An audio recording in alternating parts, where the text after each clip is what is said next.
Veterans who served their country in the military and then came home and served their community as police officers were honored this week in a very big way. Honor Flight Tri-State took 68 of them to Washington, D.C. to visit war memorials. Local 12's Deborah Dixon went with them and says this was the first honor flight in the country to include the law enforcement memorial. They weren't expecting this when Tri-State veterans who were also cops arrived in D.C. There was more. Detail! Attention! An honor guard outside the airport and a police escort. That was pretty cool. Sort of felt like somebody. It's very humbling.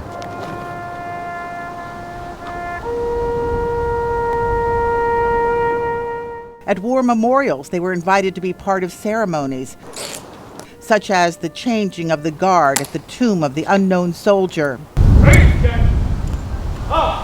Marine veteran Myron Leistler, who served as Cincinnati Police Chief for 9 years, laid a wreath at the Korean War Memorial. He was a machine gun squad leader in that war.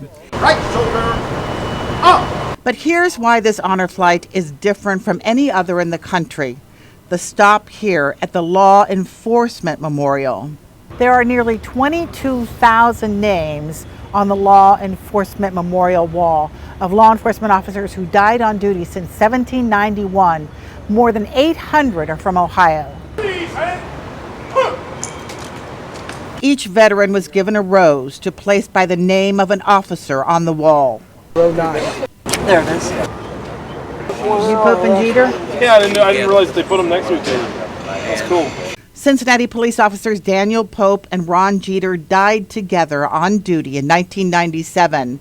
Marine veteran Larry Whalen searched for Clifford George's name. There he is. George was killed while Whalen was chief in 1987. His thoughts go back to notifying his widow. That dread, the look on the face, just the unbelievable response. Campbell County Sheriff Mike Jansen found brother Anthony's name. The Newport cop was killed on duty in 1984. You always think about him being with you. Marine Staff Sergeant Kelly Best is a Cincinnati homicide detective here as a guardian or escort for a veteran. Sadness, mortality, thankfulness, all these names here. They all died doing the job that I do for our city. The climate in the country right now, as everybody knows, is a little unsettled, and we thought the police have actually almost double duty. They survived, their military careers, and then they came back and they survived their law enforcement careers. Getting back to the veteran part of this flight, most are Vietnam veterans. 58,000 names are on the memorial wall. The pain of war is still evident. Some of these veterans were mistreated when they came home. They had become sort of scapegoats for a war-weary nation.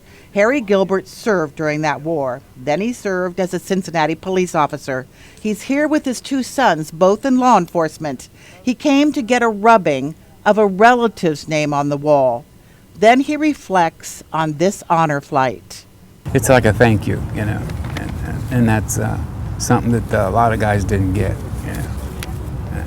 Today's the day. Today's the day you sort of happy you did what you did. Today is the day. Greater Cincinnatians made certain of that.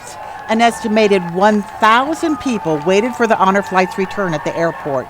Thank you. It's like all the quotes on all those memorial walls, only in person, such as "We will never forget," and what President Harry Truman said about veterans: "Our debt can never be repaid.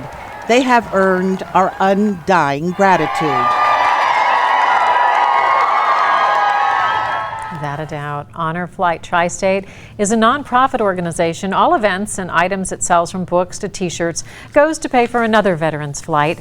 For more information and to apply for an honor flight, go to honorflighttristate.org, and we have a link at local12.com. Click on the Get It Now links under the news.